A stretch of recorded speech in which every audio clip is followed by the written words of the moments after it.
bersinar di atas suatu kaum yang tidak kami buatkan suatu pelindung bagi mereka dari cahaya matahari itu. Demikianlah, dan sesungguhnya kami mengetahui segala sesuatu yang ada padanya Zulkarnain. Kemudian dia menempuh suatu jalan yang lain lagi, hingga ketika dia sampai di antara dua gunung, didapatinya di belakang kedua gunung itu suatu kaum yang hampir tidak memahami pembicaraan.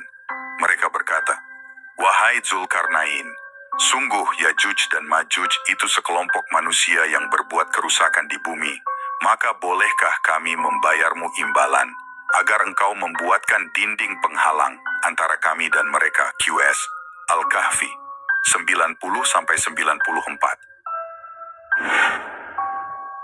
Yajuj dan Majuj sudah ada. Yajuj dan Majuj sudah ada, dan terus dalam keadaan turun-temurun beranak pinak. Tidak meninggal satu orang dari mereka, kecuali lahir 1.000 orang lebih. Sebagaimana disebutkan dalam riwayat Abdullah bin Amr radhiyallahu anhu, yang diriwayatkan Al-Hakim rahimahullahu dalam mustadraknya. Namun, alhamdulillah, Allah subhanahu wa ta'ala telah bentengi mereka dari kita, yaitu dengan sebab menakdirkan munculnya Zulkarnain, yang dengan kemampuannya membuat benteng yang terbuat dari besi dan tembaga. Allah subhanahu wa ta'ala berfirman, kemudian dia menempuh suatu jalan yang lain lagi, hingga apabila dia telah sampai di antara dua buah gunung, dia mendapati di hadapan keduanya suatu kaum yang hampir tidak mengerti pembicaraan.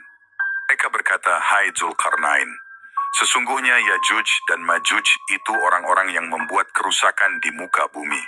Maka dapatkah kami memberikan suatu pembayaran kepadamu, supaya kamu membuat dinding antara kami dan mereka?"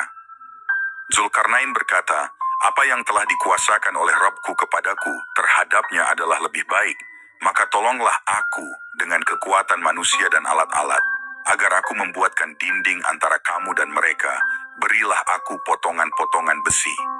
Hingga apabila potongan besi itu telah terpasang sama rata dengan kedua puncak gunung itu, Zulkarnain berkata, "Tiuplah api itu."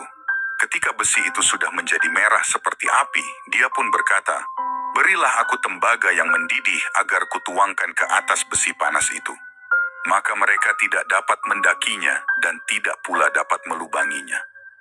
Zulkarnain berkata, "Dinding ini adalah rahmat dari Rabbku, maka apabila janji Rabbku sudah datang, dia akan menghancur luluhkannya, dan janji Rabbku itu benar.